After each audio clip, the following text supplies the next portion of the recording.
Supreme court तक मामला है ना। अब जब हम यहाँ पे ये दावा नहीं कर रहे हैं कि हमें पता है कि सुप्रीम कोर्ट के जज क्या फ़ैसला करेंगे, बीजेपी वाले ये दावा कैसे कर सकते हैं? ये तो इंसल्ट है जुडिशरी का। बीजेपी वाले आप लोगों को अपने दफ्तर में बुला के बड़े बड़े बयान देते हैं, हमारे ऊपर बड़े इल्ज़ाम लगाते हैं, बड़े आरोप लगाते हैं, लेकिन लोगों का सामना करने के लिए वो तैयार नहीं है। ये बुज़दिली से कुछ कहना फजूल है। ये सरकार सुने तब ना। इन्होंने किस इशू पे सुना है? किसी इशू पे ये लोग सुनने के लिए तैयार नहीं है। सुनाते हैं। मैं जम्मू कश्मीर की बात यहाँ करने आया हूँ। मणिपुर को लेके हम सब चिंतित हैं। जो परसों गुड़गांव में हुआ उसको लेके हम परेशान हैं। तो असेंबली इलेक्शन क्यों नहीं करा रहे हो? आप क्यों नहीं करा रहे हो? कहीं ना कहीं तो फिर मामले में गड़बड़ है। आज तो शुरुआत है, मुश्किल से आज शायद 2-2.5 घंटे अभी तक मामला चला है और कपिल सिब्बल साहब ने शुरुआत की और बाबा हाथ हटाओ ना, दूसरी का छुट्टी हो रहा भाई, कहाँ घुसा रहे? सब घुसा रहे हैं ना, देख लो ना, साइड में रखो। चीफ जस्टिस और उनके जो सहयोगी जज हजरात हैं उनको समझाने की कोशिश की कि आखिरकार हमारा मौक़िफ़ क्या है, हम किस अंदाज से जो 5 अगस्त 2019 को हुआ हम उसको कैसे देखते हैं और हम क्या उम्मीद कर रहे हैं ऑनरेबल सुप्रीम कोर्ट से। ऑनरेबल चीफ जस्टिस साहब और उनके जो सहयोगी जज हजरात हैं बेंच पे, उन्होंने भी कई सवाल उठाए जो कि कोर्ट का काम होता है। सर, संविधान सभा का सवाल उठा, जम्मू कश्मीर की संविधान सभा का सवाल खास तौर से उठाया गया ना। अगर ये सवाल नहीं उठेगा तो कौन सा सवाल उठेगा?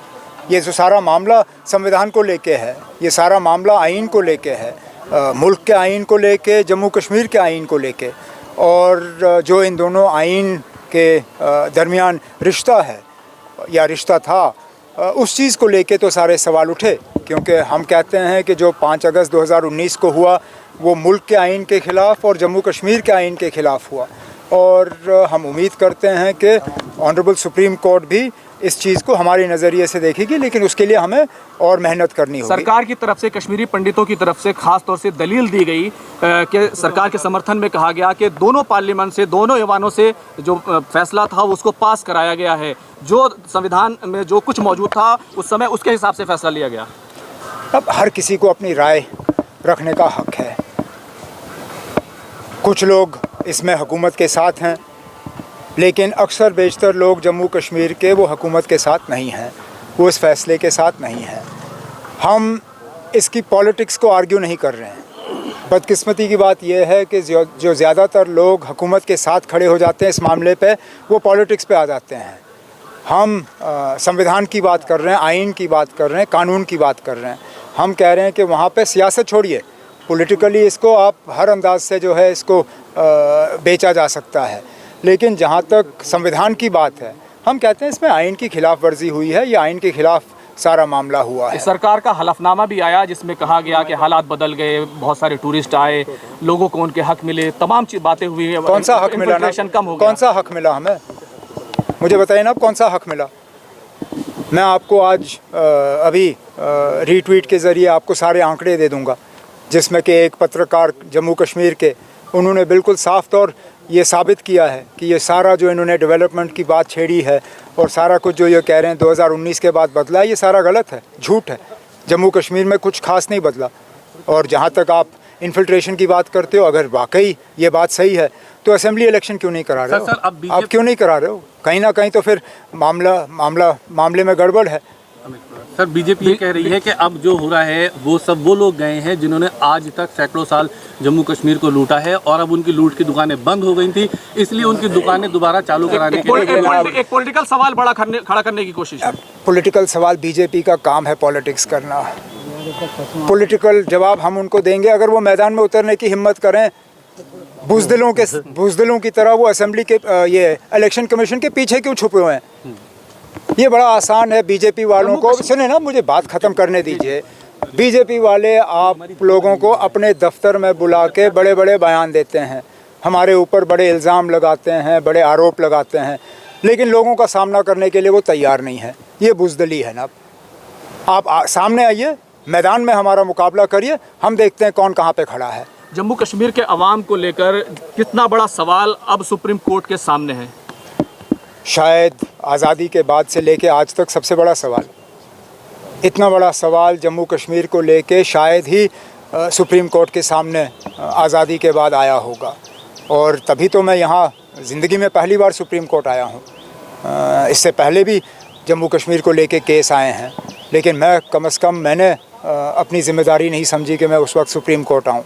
आज खुद यहाँ अपने साथियों के साथ सुप्रीम कोर्ट आया हूँ। शायद इसी से आपको इशारा मिलेगा कि कितना बड़ा मामला है ये जम्मू कश्मीर के लिए। बीजेपी के लोग कह रहे हैं कि कुछ भी कर ले, अब 370 गई हुई बात हो गई, अब वापस नहीं आएगा, इस बात को मान लेना चाहिए। सुप्रीम कोर्ट तक मामला है ना। अब जब हम यहाँ पे ये दावा नहीं कर रहे हैं कि हमें पता है कि सुप्रीम कोर्ट के जज क्या फ़ैसला करेंगे, बीजेपी वाले ये दावा कैसे कर सकते हैं? ये तो इंसल्ट है जुडिशरी का। This is tantamount to almost as good as contempt of court. This should be taken a very serious note of. The Honorable Chief Justice and his brother judges are on the bench listening to this matter. How can the BJP pronounce judgment before the Honorable Supreme Court has pronounced judgment? This is contempt of court. This is highly unacceptable and objectionable from a responsible political party like the BJP that runs this country today. They should give the Supreme Court the chance to hear both sides.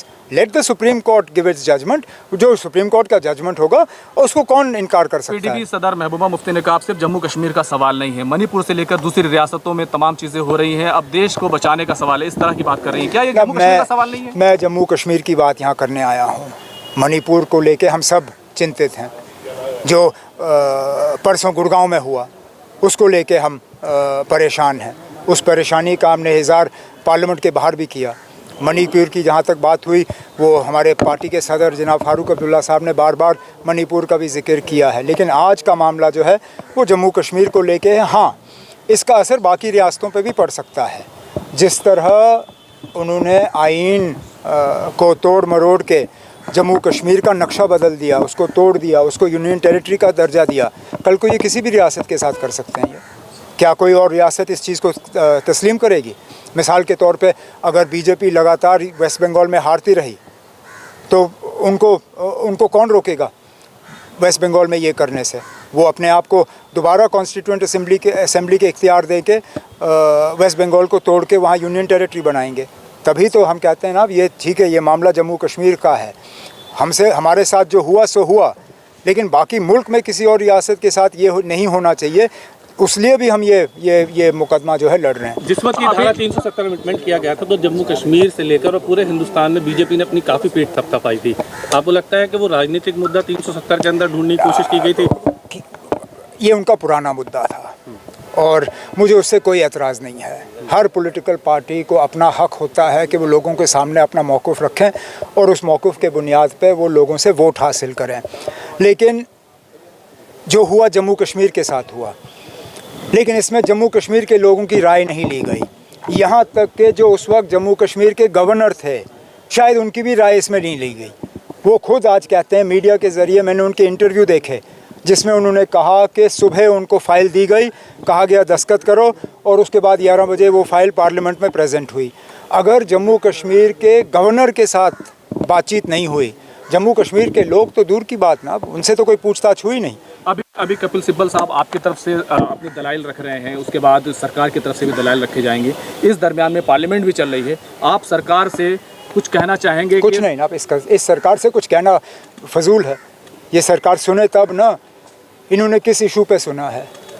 किसी issue पे ये लोग सुनने के लिए तैयार नहीं है। सुनाते हैं, सुनाते बहुत हैं, सुनते कम हैं। हमें वैसी हुकूमत चाहिए थी जो कम से कम बोलने के साथ साथ सुनने का भी काम करें, लेकिन इन लोगों को सुनने की इतनी आदत है नहीं। मुझे अक्सर कहा गया था और बचपन में सिखाया गया था कि मुझे कहने के अलावा सुनने की भी ताकत रखनी चाहिए। मेरा मशवरा इस हुकूमत को भी यही होगा, जितना वो बोलते हैं अगर उतना ही वो सुनने का काम करें तो मुल्क की हालत बहुत ज़्यादा बेहतर हो जाएगी। बस।